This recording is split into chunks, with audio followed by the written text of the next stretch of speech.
Hello, hi, what's up, Gamoids and Gromlins? This is going to be a little bit of a different one. Today I had planned to finish my projectile-only run, but I wanted to do the Grinning Beast-only hard mode run. It just seems so much more fun and interesting, and this time I'd kill all of the listed bosses, notably marked as being worth 100 points in the endgame score. That means there are roughly 35 bosses that I'm going to kill in the game, that exist for the sole purpose of giving those extra brownie points at the end screen.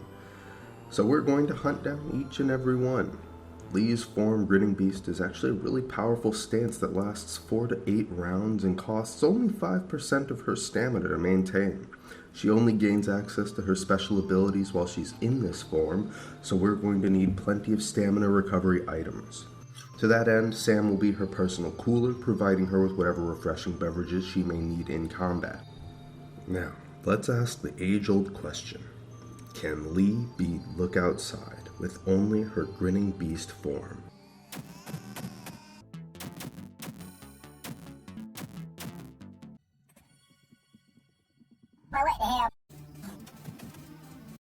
She can't. Guys, I don't know how to tell you this, but the Grinning Beast really fucking sucks. I lied to you right from the start. It's so bad, guys. I straight up don't know what to tell you. So instead of telling you, I'm just gonna break it down and show you.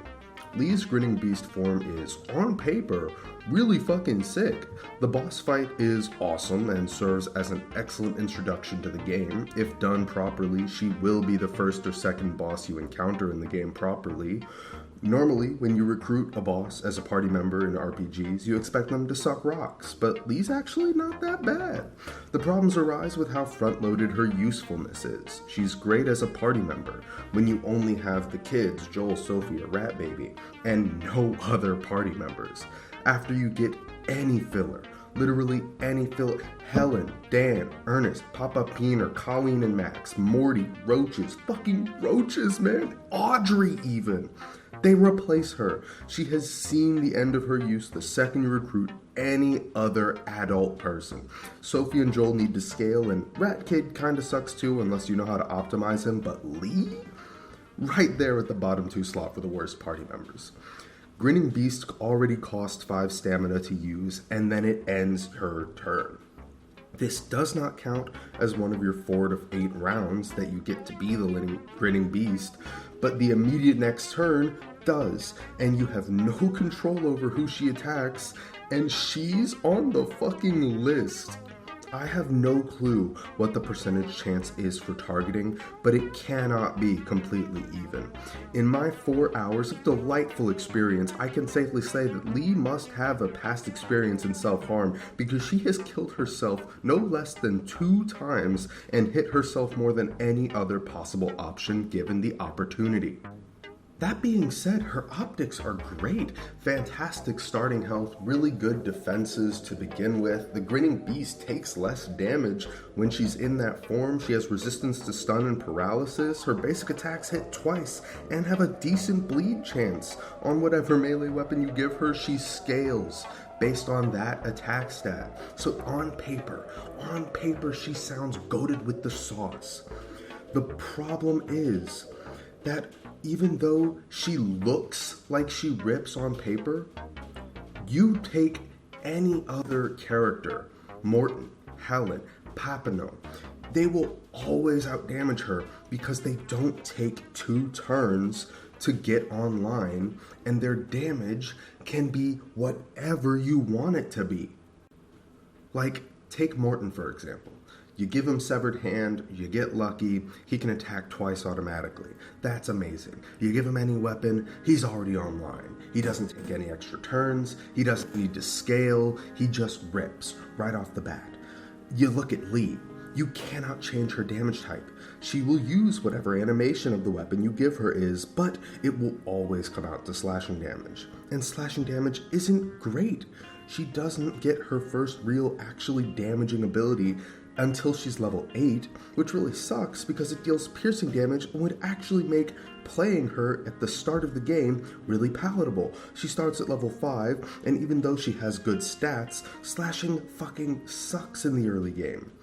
It's best used in the mid game after the bus crash because the hands are all weak to it. The grind to get usable abilities and become a palatable character is so obnoxious when the character you're playing as is more interested in cutting her own throat than survival. And let's talk about that. Lee needing 2 turns to come online is the big problem. Full stop. I've come to understand that she was like the first developed party member, but she needs to change because right now she is power crept by every other party member available. Helen has amazing options, and her levels give her better attack and health compared to Lee. Her abilities make her an incredible assassin, and her raw stats make her a fantastic tank. Stalk is such a good debuff as well. Dan, Zarya, and Joel all have options that make them the best party members that you can have in the game to this day. Lee cannot compare. Copy Dad alone makes Rat Baby a better unit than Lee. It takes 1 less turn to go online and can be used to make weapon abilities on better weapons, spread good healing, double up on items, deal insane damage. The options from one ability automatically make him worthwhile compared to Lee.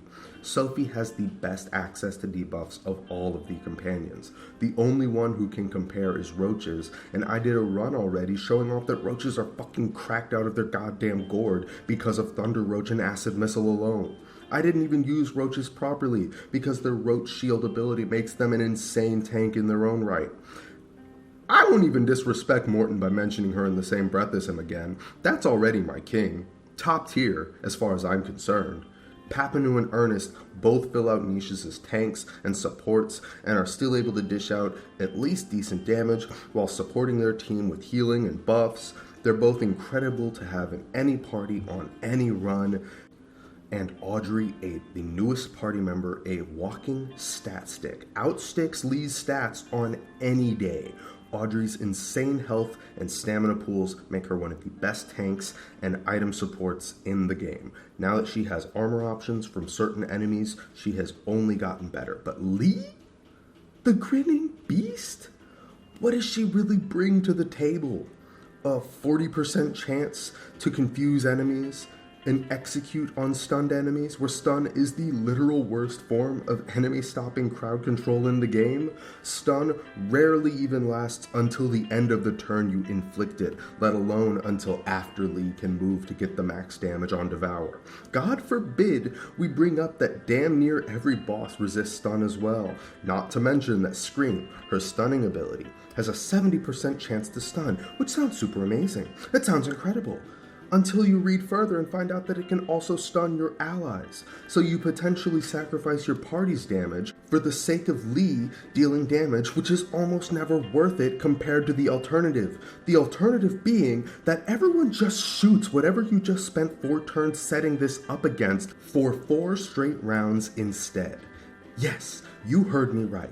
That whole hypothetical scenario around stunning and devouring an enemy that I was trying to lay out for you, that takes 4 turns, 2 of which that you can't control Lee, the 3rd maybe stunning the enemy, and then the 4th, you finally action that damage that you've been building up, and maybe you get the double damage if you're lucky and they stayed stunned. By that point, your whole team is either incapacitated or dead, and you could have been doing anything else because Lee probably ate one of them and then stunned the others. It feels awful. She feels terrible as she is in the current patch. So, what do I propose be done to fix this? Power cliff that Lee has found herself rooted beneath. How can she climb those peaks to reach her allies in the upper echelons of use? I propose 2 possible big changes as buffs for Lee, but being that the most important thing that needs to change is the Grinning Beast toll, 2 turns has to go out the window. This is a game of burst damage through and through, and giving enemies 2 rounds of free reign is 2 rounds too much. The first round should be the only round. If she must be confused, then let it all happen at the same time. Pop Grinning Beast, enter a rage, make the attacks online on the next round. Simple and clean. Same action economy as teething, stalking, copy dad, mosh pit, and hiding. 1 turn setup is literally twice as good as 2 turns. Or I guess half as bad, to be more accurate. Next, Make the form last until Lee is out of mana. She can use items. Let her perform upkeep to maintain it. Lee's boss fight doesn't see her transforming back to the human. If we just weather the storm, let her keep that same energy and make the form feel imposing for as long as you need it, because you're really gonna fucking need it.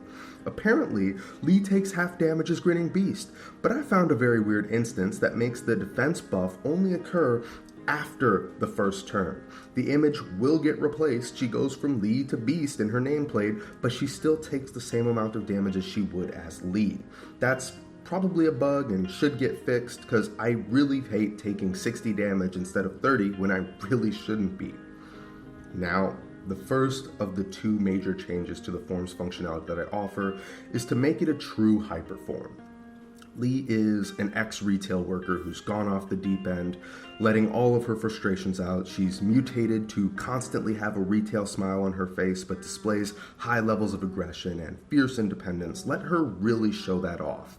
When she enters Grinning Beast form, give her complete enemy AI control as she changes. She still attacks at random, but instead of having a chance to hit allies and herself, it's just enemies.